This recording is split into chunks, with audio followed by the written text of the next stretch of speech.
Hey everybody, welcome back to Northernlion. Place of Binding of Isaac AFTERBIRTH. Plus, I got some... Hey, what the heck? We must have died on this one. It's only fair. No, I refuse to be resurrected. That would be resin-recting. Anyway, I've been playing bad, but I've got some exciting news. I got new glasses yesterday. So inevitably, all of my problems are solved. T26D, KYVN.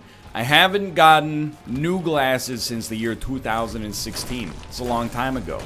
Has my prescription changed? No, not all that much, really, but, you know, a little bit.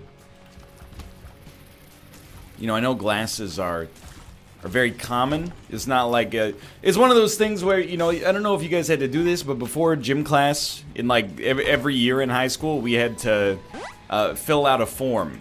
That was, I'm sure, for insurance purposes, but it was like, you know, please note if you have any physical disabilities or ailments. And there's always some stuff on there that you feel like a nerd, but you gotta put up your hand to make a judge call. It says visual impairment. Well, I mean, I'm not blind, but I wear glasses. I mean, I would describe myself as visually impaired. But I think every time I ask, they'd be like, you know that's not what they mean. And I'm like, what do you mean? I know that's not what they mean. The form says, are you visually impaired? The answer is yes. If you took away my glasses, I mean, I could probably make my way home, but I'm not going to want to drive. Let's put it that way. Anyway.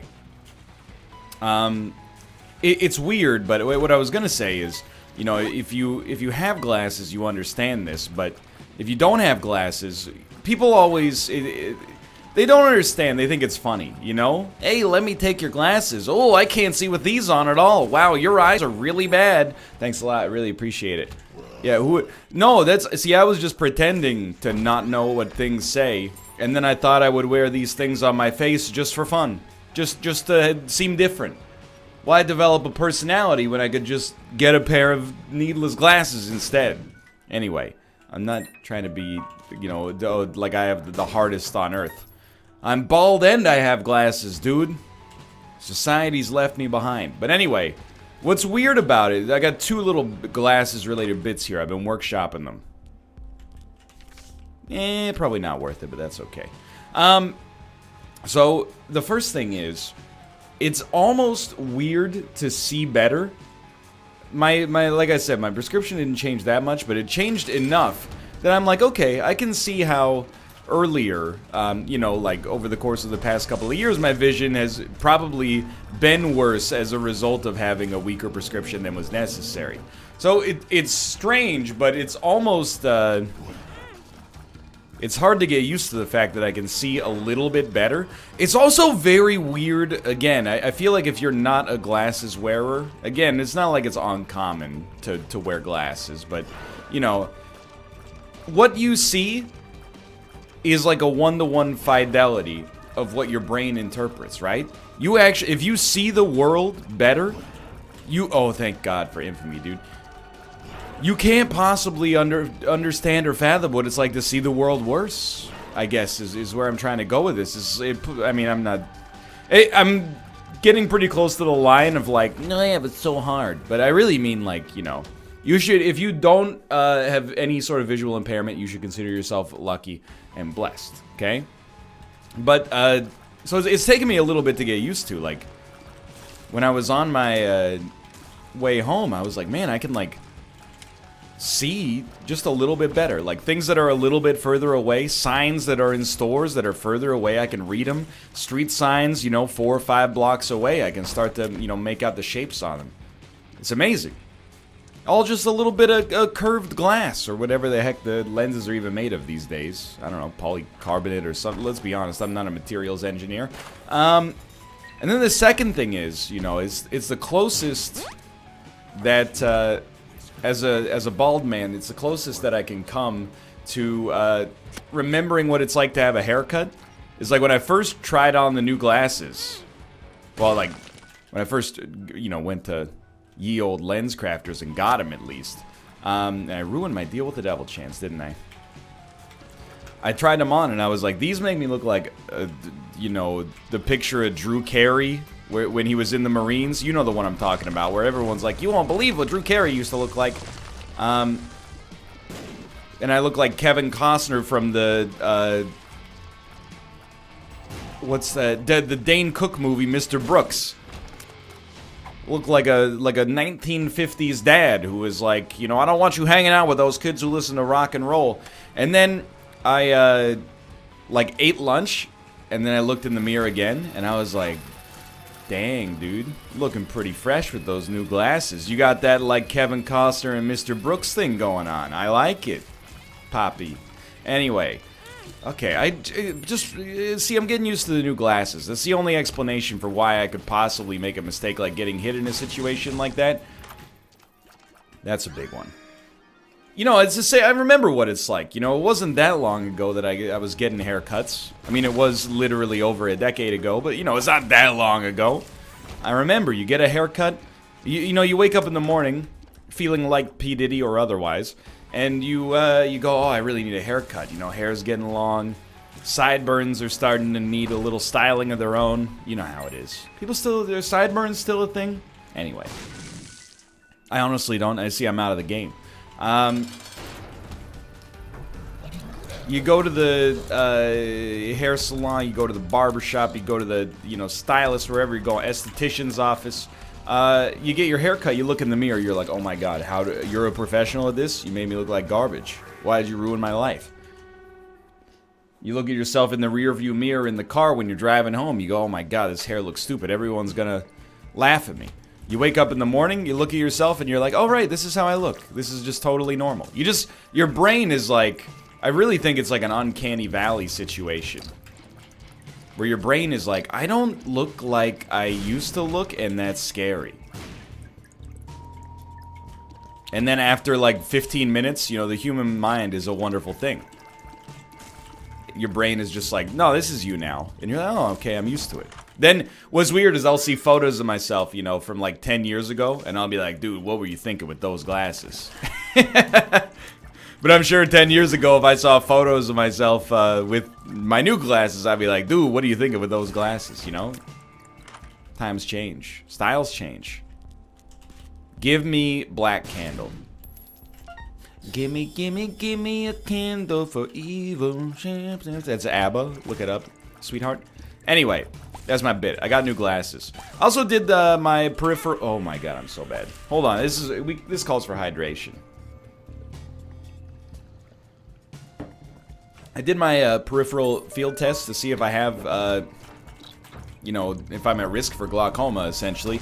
And I have to say, I understand this is probably like the oldest bit of all time.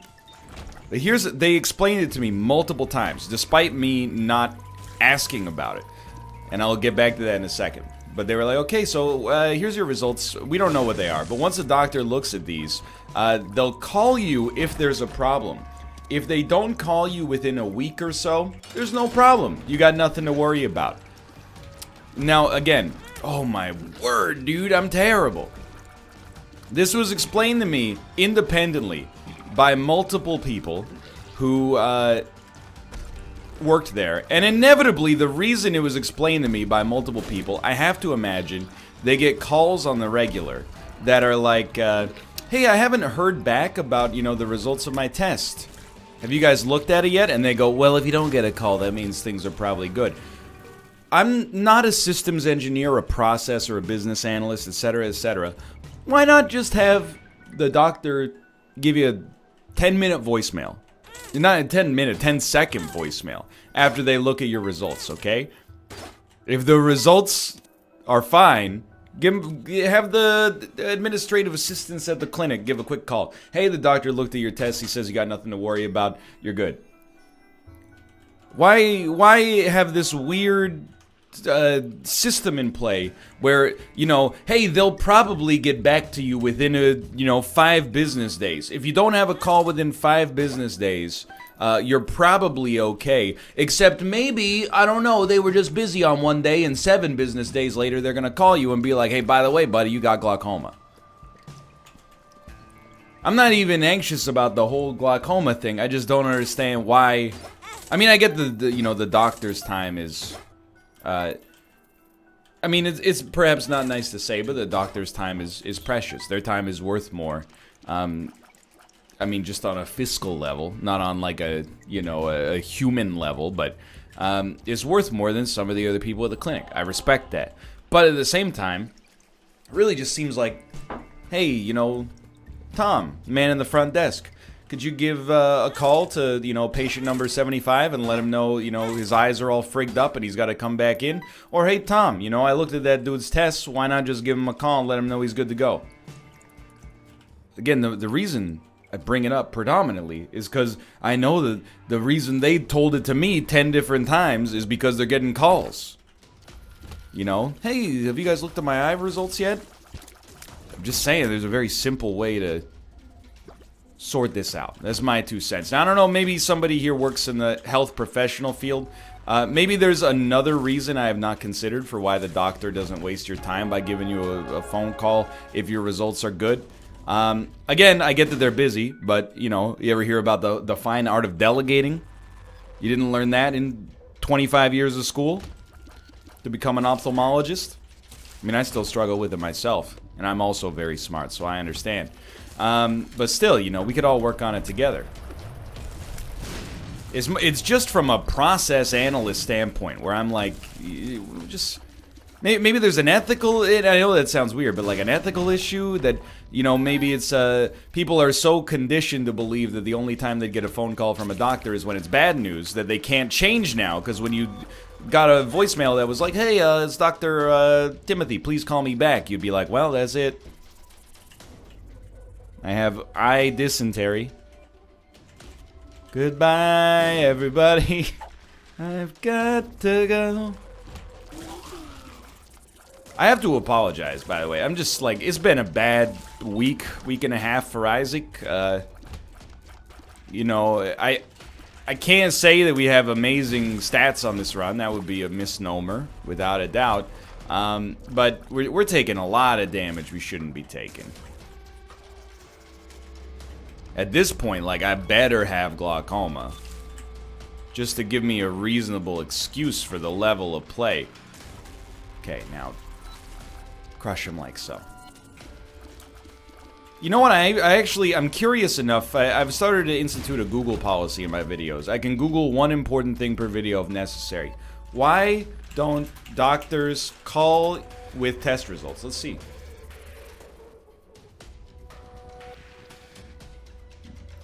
Following up with how to get your... Can doctor give you test results over the phone? There's a good reason why doctors don't send test results. Okay, let's see. From Kevin MD. You gotta give it a sec. This article's too long. I'm sorry, Kevin MD. By the way, if you have a website that wants to show me notifications, I'm hitting the block button every single time. I don't know if you guys have the same thing going on in Google Chrome. Anytime a website goes, this website wants to show notifications. No, I don't want you making notifications on my desktop. Oh, there's a new article about, you know, lumbar support. I'll go to your... Anyway. I don't know. No, I don't want to join the Kevin MD newsletter. Anyway. It doesn't seem like there's a good answer that I can find out there on the internet, unfortunately. I'm not trying to pile on to the doctors, you know, I know they got a lot of stress in their life. They're working long hours. Sometimes they don't make as much money as you would think they would make. And, you know, so on and so forth. But simultaneously, it's just... Hey, hey Jerry, can you call that dude who came in for his glaucoma test, let him know it's all good? He doesn't even need to wait 5 business days for the results to be looked at. Or call him and let him know he's got glaucoma. So you get the idea. We don't need to go off on this bit for too long. It's just one of those things where I'm like, you know, the process seems like it could be optimized a little bit. I'm not saying you should just release the medical results onto the cloud. I can understand why I'm dumb, and there goes my deal with the devil chance and my eternal heart yet again. But come on. I just walked over here. I like how he's immune to the pull of the incredible gravity of a black hole as long as he's not popped up. I think that's really cool. Okay. We did not beat the odds, and I mean, let's be honest with one another, we didn't deserve to beat the odds. But at some point, we gotta get ourselves out of this mess, dude. 11 rate of fire, 4.89 damage. You know, it doesn't give us a great chance for success, but let's acknowledge the fact that a lot of that is the result of us not having had access to deals with the devil as a result of playing like a dummy for the most part. Feels like I'm walking on sunshine. Me too, brother. Me too. Now, do we go to the shop? I think we go to the shop. We go, that's probably a secret room as well. Yo, solid. Another key, which is exactly what I was looking for. Okay, Locust of Death is actually... I mean, I would put Locust of Death on par with, like, a modest damage upgrade. Not something amazing, but... You know, okay, I was worried this would be greed, but now that we got the extra key, it doesn't matter as much. So I'm not sad to see Locust of Death. Any kind of leverage I can get to put us, you know, slightly ahead of the game here. More HP is not mission critical, but it's valuable. And, well, I guess we'll be playing our blood bank and hoping for a blood bag and then moving onwards. Really, oh, that's right, that's not an arcade. Really seeking a deal with the devil on the next floor. It's also wild to me, you know, in order to get the eye test done, I had to go back to the mall. Hold on, let me hydrate a little bit here. When you go to the mall on a Saturday, you see a particular crowd. You know, it's the average person. It's a lot of young families, a lot of young or middle-aged couples. You know, doing their errand, running, grocery shopping. You know, having a nice family dinner at one of the, you know, sit-down sushi restaurants inside of the mall, going to see a movie at Silver City. I don't know what they would have seen. Captain Marvel's not out yet. You know, maybe they saw Alita Battle Angel. I heard some okay things and would be interested giving it a try, maybe in video on demand format. Anyway, when you go on a Tuesday, the demographics of the mall change drastically. And this is not meant to be ageist, but I was surrounded by senior citizens, and it's just a different crowd. I live in it's weird. I live in the bubble. People always talk about, you know, quote-unquote coastal elites as living in the bubble. Definitely in Vancouver, there's a little bit of a bubble going on, especially in the city proper. There's not that many people, like, you know, over the age of 55. When I was in the mall on a Tuesday, I was like, oh, right, our country has, like, you know, we got a lot of people of an advanced age here. There's nothing wrong with them. I mean, I'm an advanced mall denizen, and I'm not being facetious in the least. Summer vacation, you know, I used to live with my parents and grandparents in, like, you know, we had the basement, they had the upper level. You know, when it was summertime, 8th grade, 9th grade, you know, before I started working in the summers, basically, instead of having, like, I mean, in 8th grade, 9th grade, you don't really need a babysitter, but, you know, my parents were like, hey, you know, don't let our son just sit in the basement playing PS2 all weekend, or all week, you know, while we're at work. Like, make sure he gets out and does something. So, you know, my grandparents were retired. What did we end up doing? Quite a lot of going to the mall. I'm very familiar with the weekday, and especially it was a weekday morning. The weekday morning mall demographic is like 100% senior citizens. It's just interesting to see how things change. You also notice that, like, Kate and I used to be, we were night owls, right? To some extent, we still are. If you go to even if a restaurant's open for 24 hours, you can see the demographics of the restaurant change drastically over those 24 hours. Like, if you're going for dinner at 5 p.m., you tend to get a much older crowd. If you're going to dinner at, you know, 6:30, 7 p.m., you get a lot of, you know, families and middle-aged people again. And if you go to dinner at, like, 10 or 11 p.m., it's, like, exclusively people our age, which I guess is not that young anymore, but, you know, you kind of get the idea. We used to be 10 or 11 p.m. dinner eaters. Sometimes we still are. I'm always interested, 'cause it pops up a lot in the in the NLSS whenever I'm like, yeah, for lunch today, or I haven't had lunch yet. You know, then people are like, you haven't had lunch yet? It's like 3 p.m. your time. Like, yeah. You know, when you don't have to worry about the cafeteria serving you lunch, you can have it whenever you want, brother. Lunch is a state of mind. But I've been eating earlier lunches. But when my parents come, it's a nightmare, dude. And by a nightmare, I mean like the ultimate first world problem. They're used to eating lunch at 11 a.m. and dinner at 5 p.m. 5:30 maybe. Plus, they're on the Eastern time zone. So when they come to Vancouver, 8 a.m., they're like, let's get some sandwiches. And I'm like, Mom, I'm not even up yet. 2 p.m., they're like, it's time for dinner. Meanwhile, we're making reservations at places. And we're like, is 8 p.m. too late? And they're like, oh, I'll be long asleep by then. I can't even hate on it. You know, in a way, I've gone from being like, you know, hey, why do you guys go to sleep so early? I've gone from that to, how do you guys get to sleep so early? And they're like, well, we get up early, so it's just kind of natural. And I'm like, see, that's the price I'm not willing to pay. Finally, I think with our speed, we should probably take black powder. Black powder and the baby that makes flies.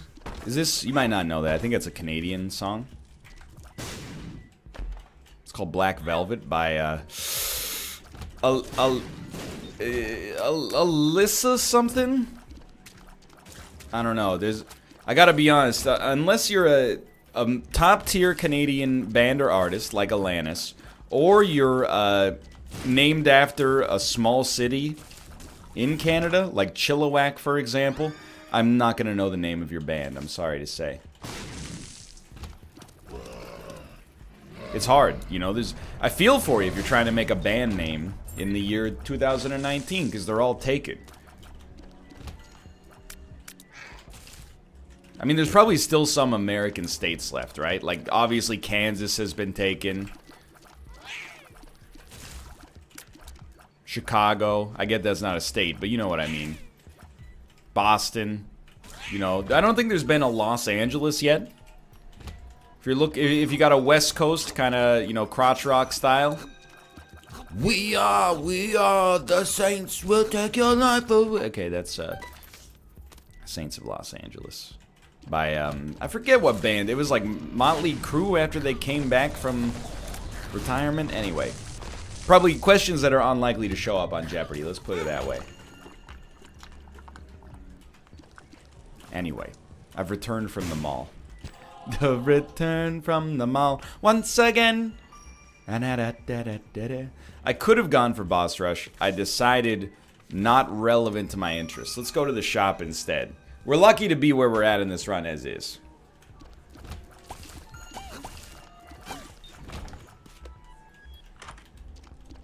I am very pro-mall, I do have to say.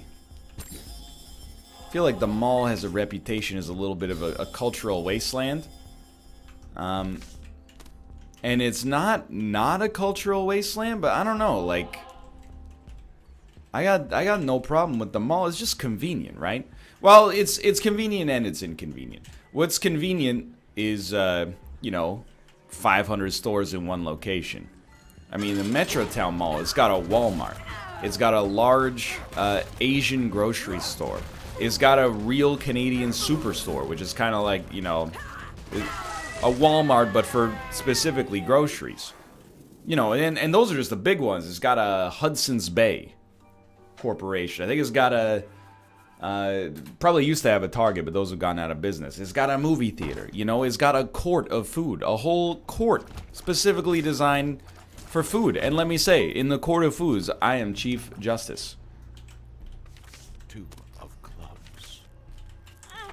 Almost. A little too speedy there. But what's inconvenient is I guess there's a lot of misery associated with the shopping mall, right? I see a lot of unhappy faces every time I'm at the mall. The place I see the most is in the parking lot, for sure. Like, they're driving, you know, it's already a little bit stressful for the most part. You know, you try to have fun with it while simultaneously being safe, and then some guy is like, "No, sorry, I had to check Twitter real quick, almost killed you," and you're like, "Oh, that's a reminder of the fragility of modern life." Thank you for that. Yo, this is dangerous, dude. God, I hate the matriarch. But the parking lot especially, like, on Tuesday, not so bad, you know, but on a Saturday, you could drive around for like 5 minutes just trying to find a parking spot. And I gotta tell you, this is pretty mundane, but I back into parking spots. I'll tell you why. It's not bragging. I've seen the tweet, okay? Oh, people who back into parking spots are just trying to impress you with how good they are at driving. No, it's not like that, okay? I back into parking spots for two reasons. One, it's always safer to pull the car out forward in a way that you can actually see instead of backing the car out. In practice, is it likely to make that much of a difference? Probably not.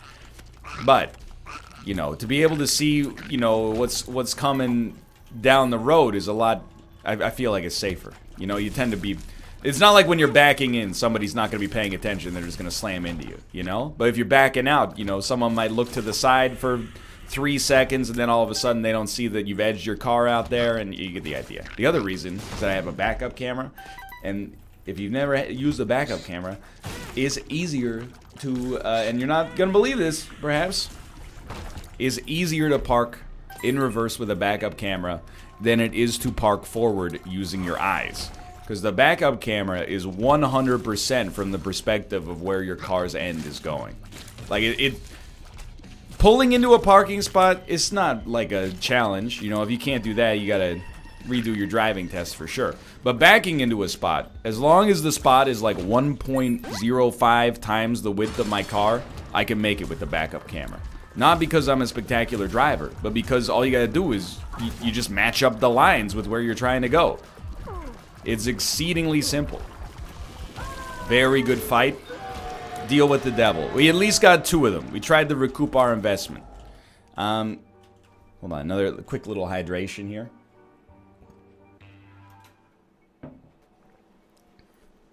So I don't know if you're not a spot backer, you might not be familiar with this, but in a crowded parking lot, backing into a spot is very dangerous. Not from a safety standpoint, but from a getting a spot standpoint.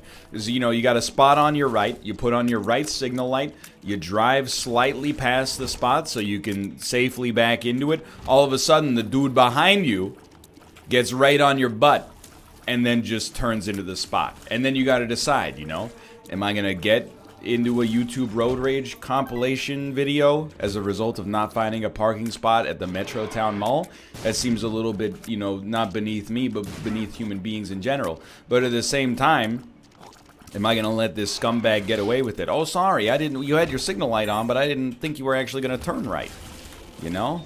So inevitably you just honk really loudly and then drive away. Find another spot. I mean, you're not gonna get in a fist fight over a parking spot. You shouldn't get into it. I know some of you probably would because it's an ego thing, but you really shouldn't. It's not worth it, dude. Don't let it ruin your Saturday.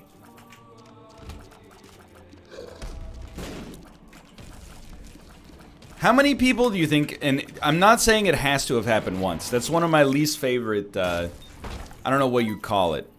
You know, it's like a galaxy brain, but there's probably a real term for it. It's like, you know, do you know how big the world is? It has to happen at least once. I don't know. Maybe it has, maybe it hasn't.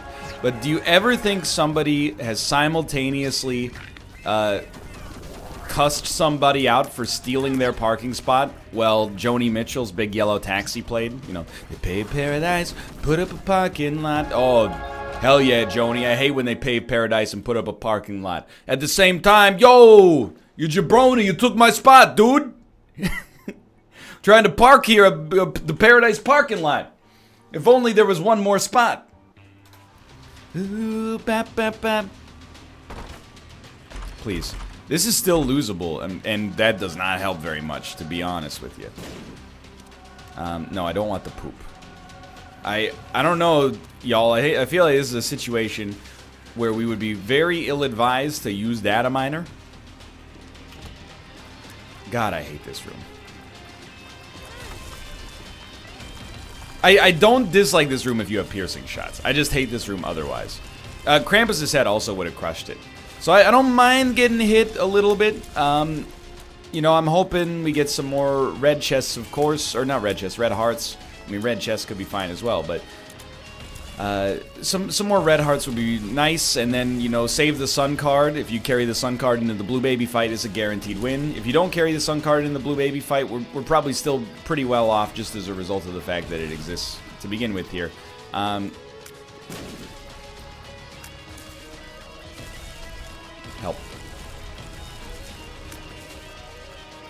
Anyway, that's my Tuesday. I don't want to get it all out right off the bat. You know what's really grinding my gears? Nintendo announced a Tetris 99 tournament. There's 1,000 prizes. The prizes amount to 1,000 My Nintendo Gold coins, which apparently that's roughly equivalent to $9 in in-store credit. I'm not mad about the prizes. You know, they didn't have to do anything. They're giving stuff away. I mean, stuff that costs them nothing. But still, keep in mind, by the way, before you get too mad at me, like, oh, the free stuff you're getting isn't that good. I'm pretty sure that $10 on the Virtual Console right now buys you an NES game that came out in, like, 1986. So, you know, maybe you value Star Tropics a little bit more than I do, but I don't think it's that fantastic of a prize, is all I'm getting at. Here's what I want to see. And admittedly, I would never be able to compete for this prize whatsoever. But what I would love to see is instead of 1,000 prizes of, you know, $9 in in-store credit each. Why not have, like, you know, one prize of $5 grand? I get the difference is that, you know, it actually costs you money. You'll notice, by the way, if you crunch the numbers, the numbers I gave you are not equivalent. I mean, actually, they are pretty close. Now that I think about it, 5,000 versus 9,000. I for some reason in my head I thought it was like 90. So I was like, I really cut it by like a factor of 10. But you know, I'm already not gonna be able to compete for the $9. At least give me something to get invested in. You know, so I can watch people and be like, yo, they're gunning for that $5,000 grand prize. Like, I really do. Tetris 99 is like the weirdest success story of the year for me. In a super positive way. I really think nobody knew what they had until it came out. And now that it's out, it's, you know, I'm not going to say it's the biggest game of the year, but it's really surprisingly popular, I would say. I would love to see some capitalization. I don't know if you can turn it into an esport, but like, give me a slightly higher stakes tournament than like, oh, 1,000 people are going to win Balloon Fight. Just my 2 cents. Anyway, we'll be back with another episode. Of course, we actually won this one. There were some times where it did not look like that was going to be likely. If you enjoyed the episode, click the like button. It helps out a great deal. Of course, subscribe if you want to see more in the future. For now, thanks for watching, and I'll see you next time. See ya!